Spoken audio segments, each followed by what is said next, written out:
Chaque semaine, à l'approche de Noël, nous avons allumé une bougie dans les églises ou sur les couronnes de l'Avent. Ce geste simple marque le recul de l'obscurité. Bientôt, la nuit sera moins longue et la lumière dissipera les ténèbres. C'est ce que vivent les bergers dans la nuit de Bethléem. Ils connaissent la condition obscure et difficile des tout-petits, de ceux que l'on a rejetés loin de la ville. Et voici qu'une grande lumière les enveloppe. Alors ils se demandent, mais d'où cela vient-il? Allons voir. C'est ce que nous dit le récit de Saint Luc. Allons jusqu'à Bethléem pour voir ce qui est arrivé. Nous aussi, nous sommes marqués par des expériences sombres et difficiles. La guerre, si loin et pourtant si proche. Et puis aussi ces crises qui n'en finissent pas de marquer les plus fragiles d'entre nous, qui en souffrent. Pourtant, dans nos obscurités, Noël, c'est un jour particulier, pas comme les autres. À Noël, notre cœur bouge.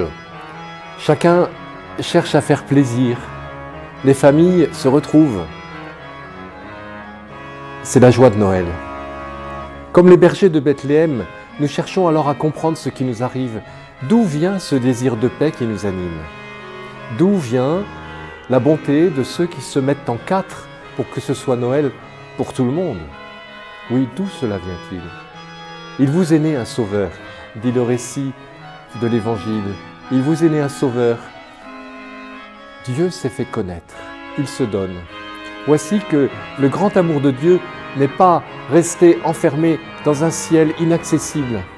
Il s'est manifesté, il est tout proche, il est là, avec nous, pour nous, tout près de nous. Et en le regardant, nous pouvons réveiller le don, ce don que Dieu a déposé en chacune et chacun de nous. Alors en ce Noël, nous ne pouvons pas oublier pourtant tous ceux pour qui c'est si difficile, les personnes isolées, ou bien tous ceux qui ont froid, ou qui manquent d'éclairage, ou bien qui ne mangent pas suffisamment chaque jour. C'est en Ukraine, mais c'est aussi chez nous, tout près de nous. La paix que nous attendons commence par nos yeux, pour regarder les autres avec bonté. La paix commence aussi par nos mains, dans nos mains, pour partager. La paix commence aussi en ce Noël dans nos prières ferventes de la nuit et du jour de Noël, pour présenter à Dieu les attentes du monde qui le cherche, qui cherche la paix, la joie, l'espérance.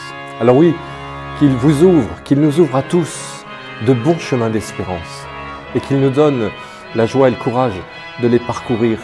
À tous, à chacune et à chacun, je souhaite de tout mon cœur joyeux Noël et bonne année.